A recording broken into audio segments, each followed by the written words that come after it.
माता की रेवणसिद्धेश्वर ಏತ ನೀರಾವರಿ रेवणसिद्धेश्वर ಏತ ನೀರಾವರಿ 524 ಮೀಟರ್ बोलो भारत माता की बोलो कर्नाटक माता की वंदे मातरम ಕಟ್ಟಿಲ್ಲ ಮೇನ್ ಒಗ್ಗಟ್ಟು ಮಾಡಬೇಕು ಈ ದೇಶದಲ್ಲಿ ಹೆಚ್ಚು ಜೈ ಕಿಸಾನ್ ಜೈ ಜವಾನ್ ಜೈ ಕಿಸಾನ್ ಅಂತ ಹೇಳ್ತಾರೆ ಆದ್ರೆ ಅದು ಯಾರು ಯಾವ ಕಾರಣಕ್ಕೆ ಏನು ಯಾವುದೇ ರೀತಿಯಿಂದ ನಮಗೆ ಅನುಕೂಲ ಮಾಡಿಕೊಟ್ಟಿಲ್ಲ ಸರ್ಕಾರ ಎಲ್ಲ ಹೇಳ್ತಿರ್ತಾರೆ ಅದ್ರಲ್ಲಿ ಹೆಚ್ಚಾಗಿ ಉತ್ತರ ಕರ್ನಾಟಕ ಜನ ಅಂದ್ರೆ ರೈತರು ಬಹಳ ಹಿಂದೆ ಹೋಗ್ತಾರೆ ಎಲ್ಲಾ ರೀತಿಯಿಂದ ಯಾಕಂದ್ರೆ ಅಲ್ಲಿ ನೀರಿನ ವ್ಯವಸ್ಥೆ ಇಲ್ಲ ಎಲ್ಲಾರು ಹೇಳ್ತಿರ್ತಾರ ನೀರ್ ಇದ್ರಂದ್ರ ರೈತರು 1,000 ಜನರಿಗೆ ನಾವು ಅನ್ನ ಹಾಕೋ ತಾಕತ್ ನಮ್ಮ ಹತ್ರ ಅದ ಆದ್ರೂ ನಮಗ್ ನೀರ್ ಇಲ್ಲಾರ ಬಟ್ಟೆಕ ನಮ್ಗ ಒಂದು ಸಾಲ ತೆಗದ್ರ ಅದ್ರ ಬಡ್ಡಿ ತುಂಬುವುದು ಆಗ್ತಾ ಇಲ್ಲ ನಮಗ ಯಾಕಂದ್ರ ನಾವು ಬೆಳೆದಿದ್ದ ಬೆಳೆಗೆ ಒಂದು ಯಾವುದೇ ರೀತಿಯಾಗಿ ಬೆಲೆ ಸಿಗ್ತಾ ಇಲ್ಲ ನಮ್ಮ ರೈತದ ಬೆಳೆ ಮ್ಯಾಗ ಎಷ್ಟೋ ಜನ ಬಂಗಾರದನ್ನ ಬಿಲ್ಡಿಂಗ್ ಕಟ್ತಾ ಇದಾರ ಆದ್ರೂ ನಾವು ಒಂದು ಚೌಪಟ್ ಪಟ್ಟಿಯಿಂದ ಹೊರಗೆ ಬರಾಕ್ತಾ ಇರಲಿಲ್ಲ ಒಂದು ಮನಿ ಕಟ್ಟು ಕೆಪಾಸಿಟಿ ಆಗ್ತಾ ಇಲ್ಲ ರೈತರು ನಮ್ಮ ಮಕ್ಕಳಿಗೆ ಏನ್ ಹೇಳ್ತಾ ಇದೇವ ಅಂದ್ರ ನೀವು ಒಕ್ಕಲ್ತನ ಮಾಡಕ್ ಹೋಗ್ಬೇಡ್ರಿ ಅಂದ್ರ ಯಾಕಂದ್ರೆ ಇವತ್ತು ಯಾರಾದ್ರೂ ಹೇಳ್ರಿ ಮಿನಿಸ್ಟರ್ಗಳು ತನ್ನ ಮಕ್ಕಳನ್ನ ರಾಜಕೀಯದೊಳಗೆ ತಗೋತಾರ ಆದ್ರೆ ಇಷ್ಟು ಜನರ ನಾನು ಒಂದೇ ಮಾತು ಕೇಳ್ತೀನಿ ಯಾರು ರೈತರ ಮಕ್ಕಳು ರೈತರ ಆಗಕ್ ಇಷ್ಟಪಡ್ತೀರಿ ಹೇಳ್ರಿ ಯಾಕೆ ಆಗಾಕತ್ತಿಲ್ಲ ಇಷ್ಟು ಅದನ್ನ ಮಾತ್ರ ನಾವು ತಿಳ್ಕೊಬೇಕು ಆದ್ರೆ ಅವ್ರು ಸರ್ಕಾರ ಒಂದೇ ಮಾತು ತಿಳ್ಕೊರಿ ಒಂದು ದಿವಸ ನಾವು ಏನಾದ್ರೂ ಒಂದು ವಾರ ನಮ್ಮ ಯಾವುದೇ ಒಂದು ಬೆಳೆದಿದ್ದ ಬೆಳೆಗಳನ್ನು ಮಾರುಕಟ್ಟೆಗೆ ತರಲಿಲ್ಲ ಅಂದ್ರ ಈ ಸಮಾಜದಾಗ ಎಲ್ಲಿ ಏನ್ ಆಗ್ತದ ಅನ್ನೋದು ಅದನ್ನ ಮೊದ್ಲು ನೀವು ತಿಳ್ಕೊಬೇಕು ಅದು ನಾವು ಬಹಳ ಮೋಸ ಮಾಡಲ್ಲ ಅದನ್ನ ಮೊದ್ಲು ತಿಳ್ಕೊರಿ ಒಂದು ಇದಕ್ ಹೋಗ್ಬೇಕಂದ್ರ ಮಾರುಕಟ್ಟೆಗೆ ಹೋಗ್ಬೇಕಂದ್ರ ಎಷ್ಟು ಮಾಲ್ಗಳನ್ನ ಹೊಡ್ಕೋತಾರ ಕೆಜಿ ಗಟ್ಟಲೆ ಹೊಡ್ಕೋತಾರ ಆದ್ರೂ ನಾವು ಸುಮ್ನೆ ಹೋಗ್ತಿವಿ ಒಂದು ತಮ್ ಬಾಡಿಗೆ ಕೊಟ್ಟು ಎಷ್ಟೋ ರೈತರು ಆ ಬೆಳೆ ಬಾಡಿಗೆ ಕೊಡಕ್ ಆಗ್ಲಾರ್ದು ಓಡಿ ಬಂದಾರ ಅದು ಮೊದ್ಲ ನಾವ್ ಏನ್ ಮಾಡ್ಕೋಬೇಕಪ್ಪ ಅಂದ್ರ ಅದು ನಮ್ಮ ಹತ್ರ ಏನ್ ತಪ್ಪಾಗಕತ್ತದ ನಾವ್ ಏನ್ ಮಾಡಾಕತ್ತೀವಿ ಇದ್ರದಿಂದ ನಾವು ಮೊದ್ಲ ಮಾರುಕಟ್ಟೆಯನ್ನ ಮೊದ್ಲ ನಾವು ಸದೃಢವಾಗಿ ಮಾಡ್ಕೋಬೇಕಾಗ್ಯದ ಯಾಕಂದ್ರೆ ಹೋಗ್ತೀವಿ ವರ್ಷಾನ್ಗಟ್ಲೆ ಬೆಳಿತೀವಿ ಅಲ್ಲಿ ಹೋಗಿ ಫುಕ್ಕಟ್ಟೆ ಕೊಡ್ತೀವಿ ಇದ್ರದಿಂದ ನಮ್ಗೆ ಏನ್ ಆಗಾಕತ್ತದ ಅದಕ್ಕೆ ನಾವು ಒಂದೇ ಮಾತು ಹೇಳ್ತೀವಿ ಈಗ ಇಷ್ಟು ಬರೇ ನಾವು ಹೋರಾಡಿ ಉಪಯೋಗ ಇಲ್ಲ ಯಾಕಂದ್ರೆ ಈಗ ಒಂದ್ಸಲ 2 ಸಲ ಅಷ್ಟೇ ಯಾಕಂದ್ರೆ ಈಗ ಸಮಾಜ ಮೊದ್ಲ ಗಾಂಧಿ ಇದ್ರು ಒಂದ್ ಗಲ್ಲ ಕೊಡ್ರಿ ಇನ್ನೊಂದ್ ಗಲ್ಲ ಕೊಡ್ತಿದ್ರು ಈಗ ಹಂಗಿಲ್ಲ ಈಗ ನಾವು ಸಮಾಜ ಹಂಗದ ಹಂಗ ಆ ತರ ನಡ್ಕೋಬೇಕಾಗ್ಯದ ನಾವು ಈಗೆಲ್ಲ ನಾವು ಸೂಕ್ಷ್ಮ ನಡ್ಕೋ ದಿನಗಳು ಹೋದು ಈಗ ಬರ್ತಾ ಬರ್ತಾ ರೈತ ಆಗುದು ಕಡಿಮೆ ಆಗ್ಬಿಟ್ಟದ ನಾಳೆಗೆ ಏನ್ ತಿಂತಾರ ಅವ್ರ ಜನ ರೈತ ಬೆಳೆದದ್ ಬೆಳಿ ನಾವು ರೈತರ ಆಗ್ಲಿಲ್ಲ ಅಂದ್ರ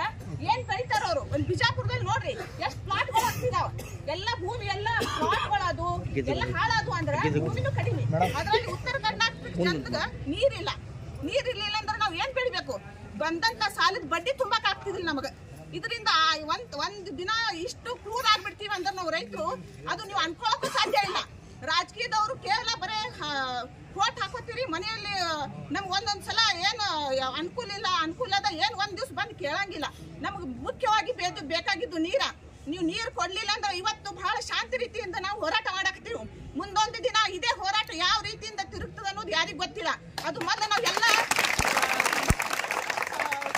ಸರ್ಕಾರಿ ನೌಕರರಿಗೆ ಎಲ್ಲಾ ರೀತಿಯಿಂದ ಎಲ್ಲ ದೊಡ್ಡ ಆಫೀಸರ್ಗೆ ಮೊದಲು ಮನವಿ ಮಾಡ್ತೀವಿ ಒಳ್ಳೆ ರೀತಿಯಿಂದ ಇದೇ ರೀತಿಯಾಗಿ ನೀವು ನಮ್ಗೆ ಏನಾದ್ರು ಅನುಕೂಲ ಮಾಡ್ಕೊಡ್ಲಿಲ್ಲ ನೀರಿಂದು ಅಂದ್ರೆ ಮುಂದೆ ನಾವು ಯಾವ ರೀತಿಯಾಗಿ ಹೋರಾಟ ಮಾಡ್ತೀವಿ ಅಂತ ಗೊತ್ತಿಲ್ಲ ಆದ್ರೆ ಅದು ಒಂದ್ ಮಾತು ಹೇಳ್ತೀವಿ ನಮ್ಗೆ ಸಾಲ ಮನ್ನಾ ಮಾಡೋದು ಬೇಡ ಕೇವಲ ನೀರ್ ಕೊಡ್ರಿ ನೀರ್ ಕೊಟ್ಟು ಒಂದು ನಮ್ಮ ಯಾವುದೇ ಬೆಳೆಗೆ ಒಂದು ಬೆಂಬಲ ಬೆಲೆ ಕೊಡ್ರಿ ಯಾಕಂದ್ರೆ ಇಷ್ಟು ದುಡ್ಡಿದ್ದು ಕೂಲಿಗೆ ಸಿಗ್ತಾ ಇಲ್ಲ ಜನರು ಕೂಲಿಗೆ ಬರ್ತಾ ಇಲ್ಲ ಕೂಲಿ ಬರ್ಲಿಲ್ಲ ಅಂದ್ರ ನಾವ್ ಎಷ್ಟು ಜನ ಏನ್ ದುಡಿದ್ರು ಏನ್ ಉಪಯೋಗ ಅದ ಅದಕ್ಕೆ ನಾವು ಒಂದೇ ಹೇಳ್ತೀವಿ ಮನವಿ ಮಾಡ್ತೀನಿ ನಮ್ಗೆ ನೀರ್ ಕೊಡ್ರಿ ನಮ್ಮ ಬೆಲೆ ಬೆಳೆದಿದ್ದಂತ ಬೆಳೆಗಳಿಗೆ ಒಂದೇ ಎಲ್ಲಾ ರೀತಿಯಂತ ಒಂದು ನಮ್ಗೆ ಅದ್ರದ್ದು ಎಷ್ಟು ಫೈದಾ ಅದ ಅಷ್ಟು ಕೊಡ್ರಿ ಸಾಕು ಈಗ ಕೈಲಿ ಹಾಕಿ ಇದು ಮಾಡಕ್ ಹೋಗ್ಬೇಡ್ರಿ ಇಷ್ಟು ಹೇಳಿ ನಾನು ಒಂದೆರಡು ಭಾರತೀಯ ಕಿಸಾನ್ ಸಂಘ ಕರ್ನಾಟಕ ಪ್ರದೇಶ ಇವತ್ತು ಬಿಜಾಪುರ ಜಿಲ್ಲೆಯಲ್ಲಿ ಒಂದು ಬೃಹತ್ ರ್ಯಾಲಿಯನ್ನು ಹಮ್ಮಿಕೊಂಡಿದ್ದೀವಿ. ಬಿಜಾಪುರ ಜಿಲ್ಲೆ ಹಾಗೂ ಬಾಗಲಕೋಟೆ ಜಿಲ್ಲೆಯಿಂದ ಸುತ್ತಮುತ್ತಲಿನ ಎಲ್ಲ ಗ್ರಾಮದ ರೈತರು ಇವತ್ತು ಸಿದ್ದೇಶ್ವರ ದೇವಸ್ಥಾನದಿಂದ ಹೊರಟು ಜಿಲ್ಲಾಧಿಕಾರಿಗಳ ಕಚೇರಿ ಹತ್ತಿರ ಇವತ್ತು ನಾವು ಸಂಗಮ ಆಗಿದ್ದೇವೆ. ನಮ್ಮ ಭಾರತೀಯ ಕಿಸಾನ್ ಸಂಘದ ಬೇಡಿಕೆ ಏನಂದರೆ, ಈಗಾಗಲೇ 524 ಆಲ್ಮಟ್ಟಿ ಆಣೆಕಟ್ಟನ್ನು ಕಟ್ಟಲಾಗಿದೆ. ಬಹಳ ವರ್ಷವೂ ಆಯಿತು. ಈಗ 524.2 ಮೀಟರ್ ಅದನ್ನು ನೀರು ನಿಲ್ಲಿಸಿ ಆ ನೀರನ್ನು ಎಲ್ಲ ರಾಜ್ಯದ ಅದರಲ್ಲೂ ಬಿಜಾಪುರ ಬಾಗಲಕೋಟೆ ಸುತ್ತಮುತ್ತಲಿನ ಏನು ನೀರಾವರಿ ವ್ಯಾಪ್ತಿಗೆ ಅಳವಡಿಸಿಕೊಂಡು ರೈತರ ಹೊಲಕ್ಕೆ ಮತ್ತು ಕುಡಿಯೋ ನೀರಿಗೆ ಇವತ್ತು ನೀರನ್ನು ಒದಗಿಸಿಕೊಡಬೇಕಂತೇಳಿ ಈ ಮೂಲಕ ಕರ್ನಾಟಕ ಸರ್ಕಾರಕ್ಕೆ ನಾವು ಕೇಳ್ತಾ ಇದ್ದೀವಿ. ಯಾಕಂದರೆ ಈಗಾಗಲೇ ಡ್ಯಾಮನ್ನು ಕಟ್ಟಿ ಆಗಿದೆ. ಇವತ್ತು ಈ ಕಾಂಗ್ರೆಸ್ ಸರ್ಕಾರ ಬಂದು 2 ವರ್ಷ ಕಳೆದೋಯಿತು ಮತ್ತು ಕೇಂದ್ರ ಸರ್ಕಾರನೂ ಈಗ 3ನೇ ಸಾರಿ ಬಂದಿದೆ. ಅದಕ್ಕೆ ಈ ಆಲ್ಮಟ್ಟಿಯನ್ನು ಎತ್ತರವನ್ನು ಇನ್ನೂ 130 TMC 524 ನಿಲ್ಲಿಸಿದರೆ ಇನ್ನೂ 130 TMC ನೀರು ಸಿಗುತ್ತೆ. ಈ ಏನು ಬೇಸಿಗೆ ಕಾಲದಲ್ಲಿ ಉಳಿದು ಹೋದಂಥ ಎಲ್ಲ ಪ್ರದೇಶಗಳಿಗೆ ನೀರನ್ನು ಹರಿಸ್ಬೋದು. ಕನಿಷ್ಠ ಸರ್ಕಾರ ಯಾವುದೇ ಸರ್ಕಾರ ಇರಲಿ ಇವತ್ತು ಕನಿಷ್ಠ ಜ್ಞಾನ ಬೇಕು ಅವರಿಗೆ. ನೀರನ್ನು ಕೊಡುವಷ್ಟು ಕನಿಷ್ಠ ಈ ಕೆಪಾಸಿಟಿ ಇರಲಾರ್ದ ಈ ಸರ್ಕಾರಗಳು ಎದಕ್ಕೆ ನಮಗೆ ಬೇಕಾ ರೈತರಿಗೆ?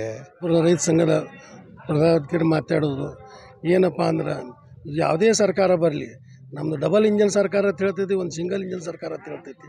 ಯಾರೂ ಒಂದು ಸರ್ಕಾರದವರು ಪೂರ್ಣ ಮಾಡೋಲ್ರಾಗ್ಯಾರ. ಇದನ್ನು ಯಾಕೆ ಮಾಡೋಲ್ರಾಗ್ಯಾರ? ಅದಕ್ಕೆ ಕಾರಣ ಏನು ಬೇಕು? GH ಪ್ಯಾಟಲ್ ಇದ್ದಾಗ 524 ಕಿಲೋಮೀಟ್ರ್ ಅದು ಎಷ್ಟು ಕಟ್ಟಿದ್ರು. ಜಾಮದಾರ್ ಸಾಹೇಬ್ರು ಗೇಟ್ ಸಹಿತ ಮಾಡಿಸಿದ್ರು. ಅದನ್ನು ಕಟ್ ಮಾಡಿಕೆಸಿಂದ ಅರ್ಧಾಗ ನಿಲ್ಲಿಸಿದ್ರು. ಕಾರಣ ಏನು? ಅವಾಗ Chandrababu Naidu supreme court stay ತಂದರು. ಆ ಸ್ಟೇ ಸಹಿತ ವಿಕೆಂಟ್ ಆಯಿತು. ಬರೀ ಗೇಟ್ ಅಟ್ಟೆ ಜಾಯಿಂಟ್ ಮಾಡಿ ಕೂಡಿಸೋದದ. ಇವ್ರು ಯಾಕೆ ಮಾಡಲ್ರು? ಎಲ್ಲ ಸರ್ಕಾರದ ಏನೇನು ಯೋಜನೆ ಬೇಕು ಎಲ್ಲ ಮಾಡ್ಲಾಕ್ಕೆ ಬರ್ತೈತಿ. ಯಾಕೆ ಬರ್ತೈತಿ? ಅದು ಅವ್ರು ಆರಿಸಿ ಬರ್ಲಾಕ್ಕೆ ಬರ್ತೈತಿ. ಇದನ್ನು ಯಾಕೆ ಮಾಡೋಂಗಿಲ್ಲ? ಏನು ಇವ್ರು ಇದನ್ನು ಮಾಡಿದ್ರೆ ಅವ್ರು ಆರಿಸಿ ಬರೋಂಗಿಲ್ಲ.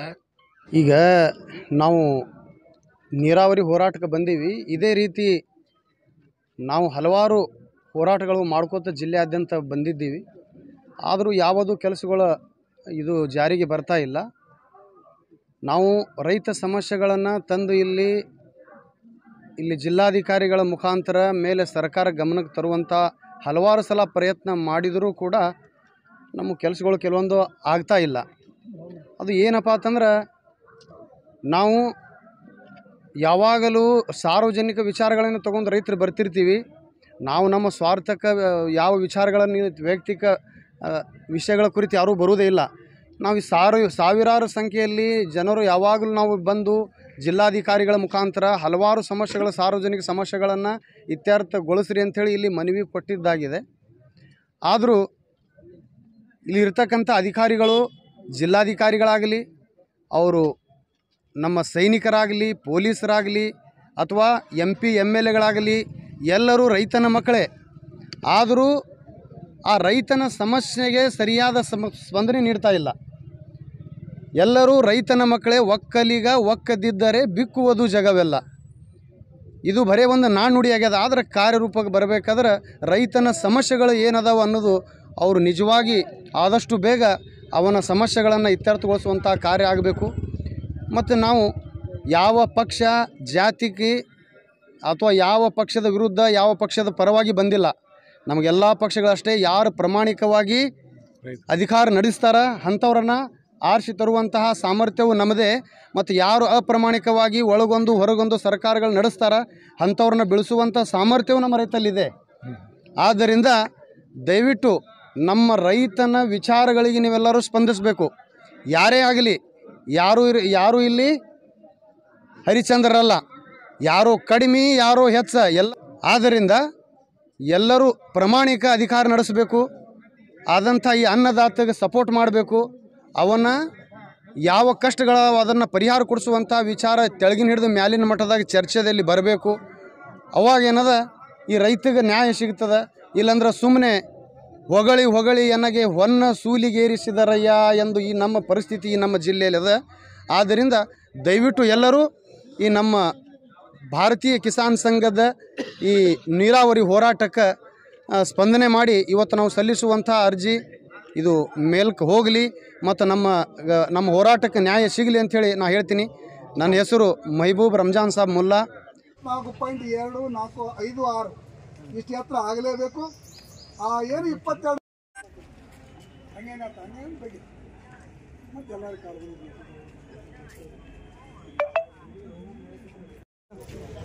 ಮಾನ್ಯ ಜಿಲ್ಲಾಧಿಕಾರಿಗಳು ಇವರ ಮುಖಾಂತರ ಮುಖ್ಯಮಂತ್ರಿಗಳಿಗೆ ವಿಷಯ ಭಾರತೀಯ ಕಿಸಾನ್ ಸಂಘದ ವಿಜಯಪುರ ಜಿಲ್ಲೆಯ ವತಿಯಿಂದ ಸಮಗ್ರ ನೀರಾವರಿಗಾಗಿ ಜಿಲ್ಲಾಧಿಕಾರಿಗಳ ಕಚೇರಿ ಮುಂದೆ ಧರಣಿ ಮಾಡುವ ಬಗ್ಗೆ ಮಾನ್ಯರೇ, ಭಾರತೀಯ ಕಿಸಾನ್ ಸಂಘದ ವತಿಯಿಂದ 31ರಂದು ಜಿಲ್ಲಾಧಿಕಾರಿಗಳ ಕಚೇರಿ ಮುಂದೆ ಜಿಲ್ಲೆಯ ಸಮಗ್ರ ನೀರಾವರಿಗಾಗಿ ಹೋರಾಟ ಮಾಡಲು ನಿಶ್ಚಯಿಸಿದ್ದು, ಶ್ರೀ ಸಿದ್ದೇಶ್ವರ ದೇವಸ್ಥಾನದಿಂದ ರೈತರ ಶೋಭಾಯಾತ್ರೆ ಹೊರಟು ಗಾಂಧಿ ಚೌಕ ಬಸವೇಶ್ವರ ಮಾರ್ಗವಾಗಿ ಅಂಬೇಡ್ಕರ್ ವೃತ್ತದಿಂದ ಜಿಲ್ಲಾಧಿಕಾರಿಗಳ ಕಚೇರಿಗೆ ಬಂದು ಧರಣಿ ನಡೆಸುವುದು ಮತ್ತು ಧರಣಿಯಲ್ಲಿ ರೈತರ ಹಕ್ಕೊತ್ತಾಯಗಳು ಈ ಕೆಳಗಿನಂತಿವೆ.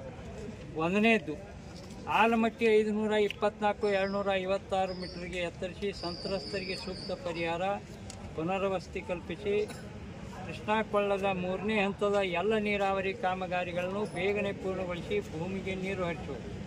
2ನೇದ್ದು, ಶ್ರೀ ರೇವಣಸಿದ್ದೇಶ್ವರ ಏತ ನೀರಾವರಿ ಯೋಜನೆ 1ನೇ ಹಂತದಲ್ಲಿ 28,000 ಹೆಕ್ಟೇರಿಗೆ ನೀರಾವರಿ ಸೌಲಭ್ಯ ಒದಗಿಸುತ್ತಿದ್ದು ಕಾರ್ಯ ಕುಂಠಿತವಾಗುತ್ತಿದೆ ಹಾಗೂ ಇನ್ನುಳಿದ ಚಡ್ಚನ್ ತಾಲೂಕಾ, ಬಬಲೇಶ್ವರ ತಾಲೂಕಾ ಹಾಗೂ ವಿಜಯಪುರ ತಾಲೂಕಿನ 21,000 ಹೆಕ್ಟೇರಿಗೆ ನೀರಾವರಿ ಸೌಲಭ್ಯ ಒದಗಿಸುವ ಕಾಮಗಾರಿಗೆ ಟೆಂಡರ್ ಕರೆದು ಸಮರೋಪಾದಿಯಲ್ಲಿ ಕಾರ್ಯಪೂರ್ಣಗೊಳಿಸಬೇಕು. 3ನೇದ್ದು, ಹೊರ್ತಿ ಭಾಗದ 19 ಕೆರೆಗಳಿಗೆ ನೀರು ತುಂಬಲು ಕ್ರಮ ಕೈಗೊಂಡು ಬೇಗನೆ ಉದ್ಘಾಟಿಸಿ ಎಲ್ಲ 19 ಕೆರೆಗಳಿಗೆ ನೀರು ಹರಿಸಬೇಕು ಹಾಗೂ ಬಬಲೇಶ್ವರ ತಾಲೂಕಿನ ನಿಡೋಣಿ ಗ್ರಾಮದ ಹಳೆ ಕೆರೆಗೆ ನೀರನ್ನು ಹರಿಸುವುದು. ಇನ್ನು 4ನೇದು, ವಿಜಯಪುರ ಜಿಲ್ಲೆಯ ಡೋಣಿ ನದಿಯ ಹೂಳೆತ್ತಿ ಜಲಾನಯನ ಕಾರ್ಯಕ್ರಮವನ್ನು ಕೈಗೊಂಡು ಬದು, ಚೆಕ್ ಡ್ಯಾಮ್, ನಾಲಾ ಬಂಡಿಂಗ್ ಹಾಕಿ ನದಿ ಪಾತ್ರದ 2 ಬದಿ ಒಡ್ಡನ್ನು ಹಾಕಿ ಅರಣ್ಯೀಕರಣ ಗಿಡಗಳನ್ನು ನೆಡುವುದಾಗಬೇಕು ಮತ್ತು ಡೋಣಿ ನದಿಗೆ ಕೃಷ್ಣೆ ನೀರನ್ನು ಹರಿಸಬೇಕು. ಈ ಮೇಲಿನ ಎಲ್ಲ ಕಾಮಗಾರಿಗಳು ಪೂರ್ಣಗೊಳಿಸಲು ಜಿಲ್ಲಾಡಳಿತ ಮತ್ತು ರಾಜ್ಯ ಸರ್ಕಾರ ಮತ್ತು ಕೇಂದ್ರ ಸರ್ಕಾರದ ಗಮನಕ್ಕೂ ಕೂಡ ಈಗ ತರಲಾಗಿದ್ದು ಇದುವರೆಗೂ ಯಾವುದೇ ಕ್ರಮ ಕೈಗೊಂಡಿಲ್ಲ. ಆ ಕಾರಣ ಈ ಮೇಲಿನ ಹಕ್ಕೊತ್ತಾಯಗಳನ್ನು ಆದಷ್ಟು ಶೀಘ್ರದಲ್ಲಿ ಈಡೇರಿಸಿ ರೈತರಿಗೆ ಅನುಕೂಲ ಮಾಡಿಕೊಡಬೇಕು. ಪ್ರಸಕ್ತ ಸಾಲಿನ ಬಜೆಟ್ನಲ್ಲಿ ಕಾಮಗಾರಿಗಳಿಗೆ ಹಣವನ್ನು ನಿಗದಿಪಡಿಸಿ ಟೆಂಡರ್ ಕರೆದು ಕಾಮಗಾರಿಗಳನ್ನು ಸಮರೋಪಾದಿಯಲ್ಲಿ ಕೈಗೊಳ್ಳುವಂತೆ ಭಾರತೀಯ ಕಿಸಾನ್ ಸಂಘ ಜಿಲ್ಲಾ ಘಟಕದ ವತಿಯಿಂದ ವಿನಂತಿಸುತ್ತೇವೆ. ಕಾರಣ ರೈತರ ಮೇಲೆ ಕರುಣೆ ತೋರಿಸಿ ಈ ಎಲ್ಲ ಹಕ್ಕೊತ್ತಾಯಗಳನ್ನು ಈಡೇರಿಸಬೇಕೆಂದು ವಿನಂತಿಸಲಾಗಿದೆ.